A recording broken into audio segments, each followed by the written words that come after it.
स्वागत है हमारे क्लास में आप लोगों का। आज आपको हम पढ़ाने वाले हैं संघ का शासन।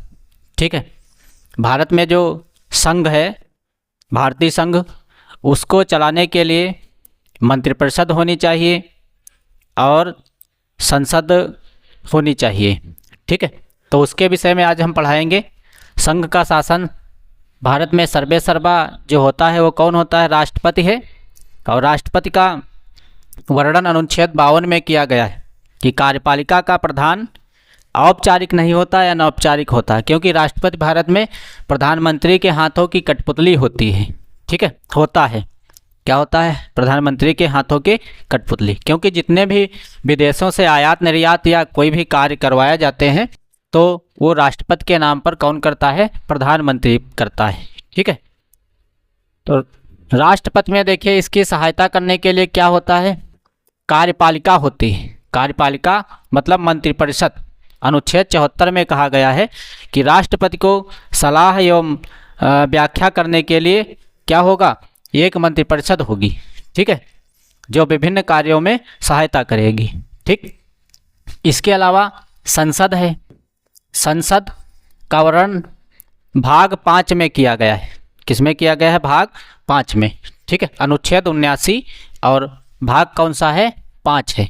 इसमें संसद होगी जिसमें राज्यसभा, उच्च सदन,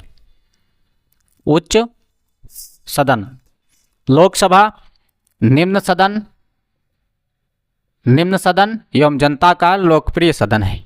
ठीक है, राज्यसभा को ब्रिटिश कालीन संविधान में स्टेट ऑफ काउंसिल कहते थे, लेकिन 1950 से इसका नाम परिवर्तन करके राज्यसभा कर दिया गया है। ठीक है, अनुच्छेद 80 में इसका वर्णन है कि राज्यसभा होगी जिनका चुनाव राज्यों के विधानमंडल के जो निर्वाचित सदस्य और लोकसभा के निर्वाचित सदस्य इनको वोट करेंगे। ठीक, एकल संक्रमणीय मत पद्धति के द्वारा इनका चुनाव होता है, अप्रत्यक्ष रूप से, मतलब इनडायरेक्ट रूप से चुनाव इनका होता है।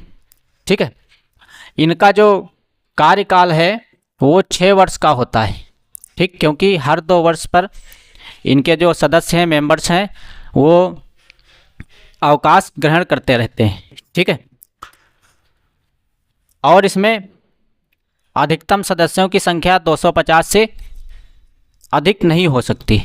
ठीक है, जिसमें 12 सदस्य राष्ट्रपति जो है कला, विज्ञान, साहित्य, समाज सेवा या अन्य कार्यों में उत्कृष्ट योगदान के लिए मनोनीत करता है। ठीक है, निर्वाचित सदस्यों की संख्या 238 से अधिक नहीं हो सकती। इसमें संघ राज्य और जो ऐसे नॉर्मल राज्य हैं उनके सभी मिलाकर होते हैं सदस्य 238। ठीक है, वर्तमान में सदस्यों की संख्या 245 है, जिसमें 233 पर चुनाव होता है और 12 सदस्यों को राष्ट्रपति मनोनीत करता है। ठीक है, मनोनीत करता है। अभी हाल ही में एसएससी जीडी की परीक्षा चल रही है, इसमें क्वेश्चन पूछे जा रहे हैं। अभी देखिए 4 फरवरी वाले पेपर में अनुच्छेद 52 पूछ लिए हैं कि अनुच्छेद 52 में किसके पद का वर्णन है? तो राष्ट्रपति के पद का इसमें वर्णन है।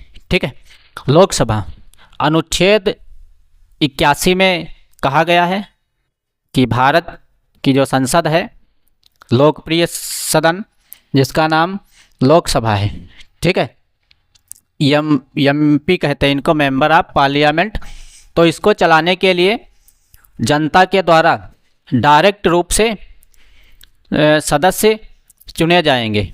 ठीक है, इसका जो वोट करती है जनता वो डायरेक्ट करती है। ठीक, प्रत्यक्ष रूप से वोट करती है जनता लोकसभा के निर्वाचन में।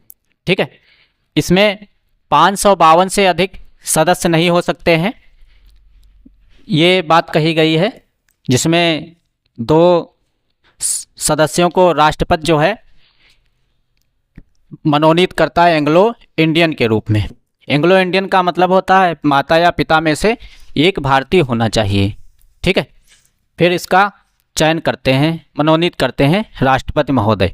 ठीक है, वर्तमान में सदस्यों की संख्या 545 है, जिसमें 543 पे चुनाव होता है और 2 सदस्यों का मनोनयन होता है, राष्ट्रपति करता है।